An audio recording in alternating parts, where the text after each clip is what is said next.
people complain, I'm not going to apologize for a writer's opinion unless there's a factual error.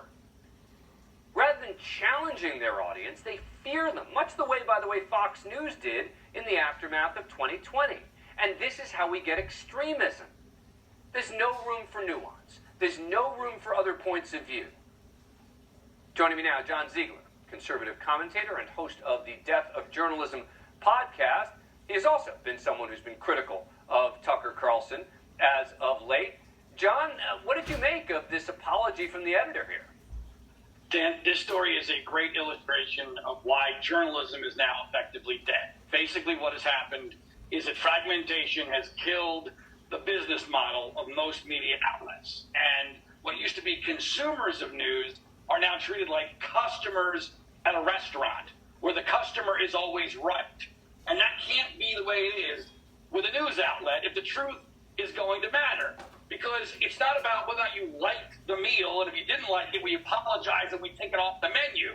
The truth has to matter here. The truth is no longer the coin of the realm, or even an opinion that seems to go against your target demographic is no longer the coin of the media realm. Popularity with your target demographic is what matters. And what's really insidious, Dan, it's not just popularity with your target demographic, it's making sure you don't upset your target demographic in any sort of way. And it's not just isolated to this particular outlet. The New York Times does this now, although not as dramatically and not as overtly, but routinely they edit stories in reverse if Twitter complains loudly enough about it, because they don't want to upset their core demographic, their customer base. And this is why we can't have nice things in the media anymore. This is why you can't tell the truth, because sometimes the truth is going to make people you are appealing to uncomfortable. You have to be willing to do that to be a journalist, but very few people are willing to do that, and very few outlets are willing to stand by them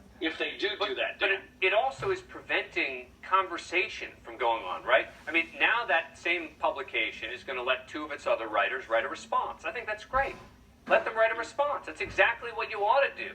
But this notion of having to apologize because they're becoming so afraid of their audience, and this is why I mentioned the Fox News thing, because that's exactly what's gotten Fox News into trouble in the post-2020 era, is they got so afraid of their audience moving that they couldn't even tell them the truth anymore.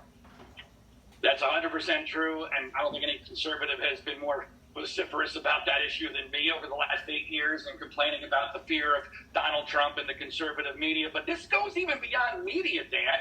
I think we're now seeing this go into the realm of science. I mean, we recently saw Cochrane Review edit a study on masks that showed that masks don't work, and to make it sound less definitive, because liberals were irate about that because it made them feel badly. I'm not sure about that. But that's that one I studied that one pretty closely, and I think Cochrane realized that they'd made some mistakes.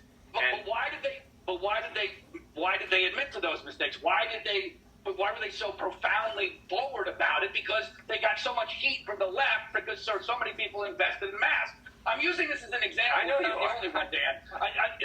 It's not the only example of how this is going way beyond the media. This is in our society now. We are built in a social media age where retweets and tweets and likes are all that matters to people. That's the coin of the realm. And if that's the coin of the realm, truth doesn't matter, and you can't do journalism in that world, at least not in a way that makes any sense based upon what traditionally has been the definition of journalism. By the way, I think it's going to get worse, Dan, because this institutional memory that we have is fading. People like you and I aren't going to be around very much longer, unfortunately. And the rules of the social media era are going to rule the roost. Social media age is all about popularity. It's not about truth. John Ziegler's podcast is called The Death of Journalism. John, thank you. Appreciate it. That's exactly right.